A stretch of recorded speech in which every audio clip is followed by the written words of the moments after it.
This is the parable of the sower. At first, the sower went out to sow his seeds, and he threw it among the rocky soil.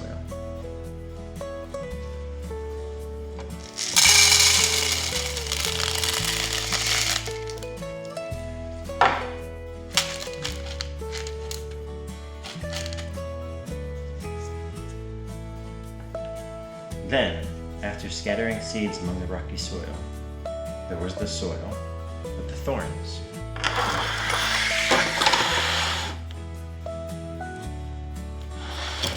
Here we have a thorny bush to represent for our purposes. And then finally, the sower sowed among the good soil.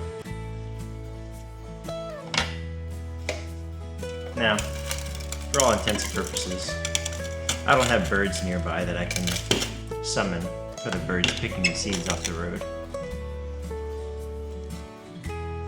So we won't be able to demonstrate that here. But you can imagine what that would look like.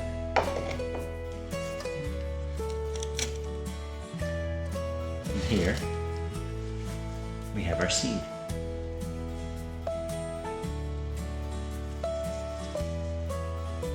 Some among the rocky soil, some among the thorns, and some in the good soil.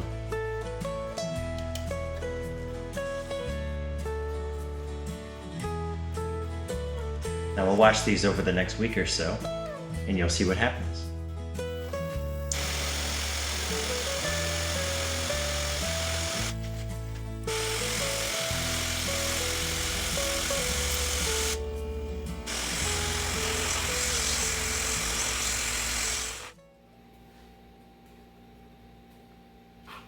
Here we have it, 3 days later.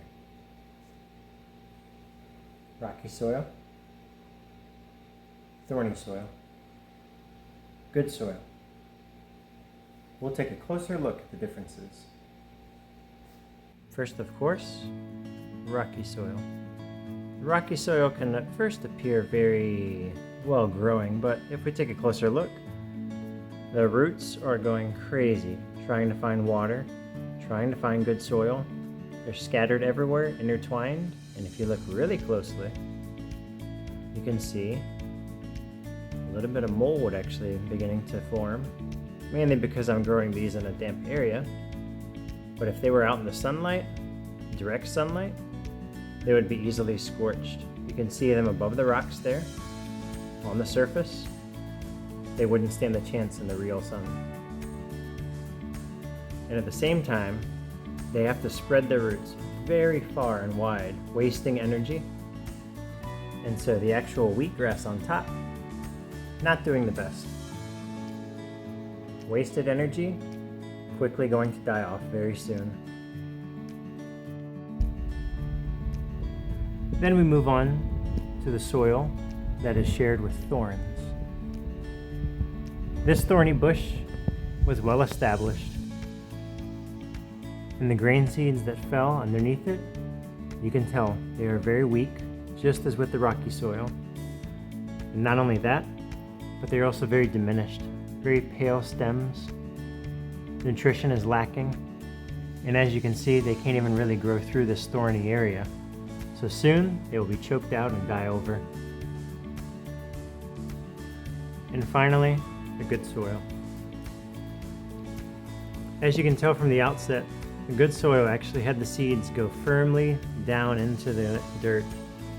They're not on the surface exposed to the elements, whether that's the sun, the heat, the cold, wildlife. The seeds are well protected in the soil, and the roots go down smooth and straight.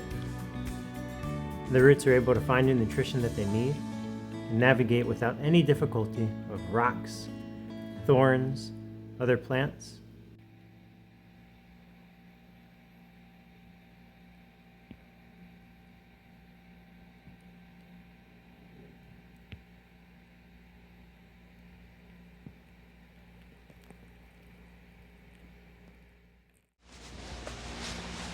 So it's been about a week now, and as you can tell, only the plant in the good soil has survived. These seeds over here sprouted up. They were vibrant. They were surviving for a little while until the scorch of the sun totally burned them out. And as you can see, no survivors. These will die very soon. Our second plant, the one planted among the thorns. This thorn tree is still growing very well. But as you can tell, the wheat that is implanted around it is being choked out. It's wilting over. It's trying to find a way to get away from the weed plant, but it cannot. Simply, the weeds are overwhelming it. In this kind of environment, it chokes it out and it dies. And finally, in our final soil, the good soil, you can see the seeds are growing vibrantly. The roots are very deep. They have gone deep into the soil here, all the way to the bottom to find water. And of course, these can be planted outside, but for visual purposes, they're in this planter. These roots would be much deeper. They're already searching deeper and deeper for more nutrition, more water. Just as a person who is actually ready to receive God's word will constantly grow deeper, grow in fuller knowledge of Him and His wisdom and everything that He has to show you. For those who get excited, and at first they come up, yes, I believe, but their soil's not ready. It's full of rocks. It's full of things that they haven't removed from their life, things that get in the way of their soil being good. While they excitedly grow up at first, they die out.